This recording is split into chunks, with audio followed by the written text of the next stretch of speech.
Good morning, park managers, and welcome back to Jurassic World Evolution 2 to Community Park 12.0. Yes, this is our brand new community park, which you can see me building in the background.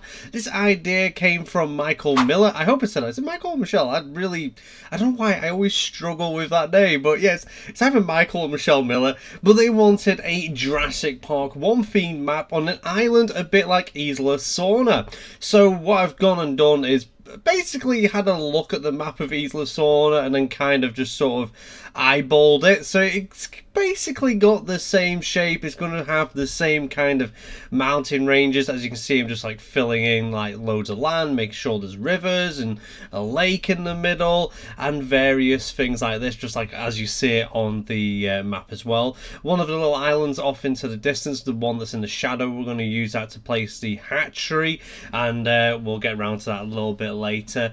And the rest of the island, I haven't quite decided, because it's quite a bitty map. I feel like any lagoon requests are going to be in the center of the map, where you can see the like big water area, the big lake kind of thing. And then we're just going to have like loads of almost like semi-naturalistic barriers using rocks, and then obviously where the guests are going to be, it's going to be the Jurassic Park 1 fences with the Jurassic Park 1 buildings, as well as making like restaurants and shops and drinking places into like the make them look like JP1 using the different like things to make. As well, I decided I was going to do a runway. I know it's a somewhat of a, is it really a dirt runway in Jurassic Park 3?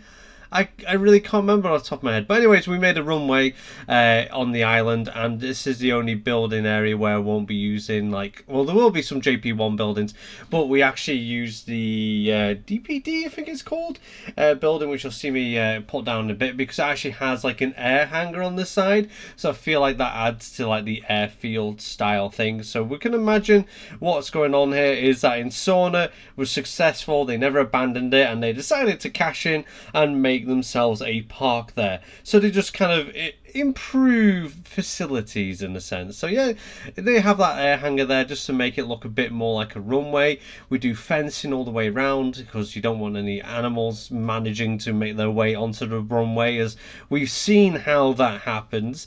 So yeah, I'm going to do a fence around it. We'll do the bit of the fence glitch, so then the path goes through the actual fence. I kind of failed the first time here. I did that a little bit too close, and then the second time it was a bit off, and then third time lucky, it was dead center, and I was pretty happy with it.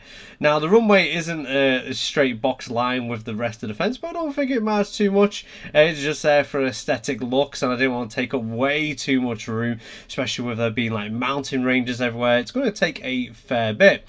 Then we just do a guest area. I try and give it that like Jurassic Park Operation Genesis feel, where the visitor center was actually the entrance and the helicopters landed behind it. But that's it for today's episode. Don't forget to put in the comments what you'd like to add to Community Park 12.0, and let me know what kind of dinosaur, the kind of enclosure you'd like to see it. And as always, thank you for watching.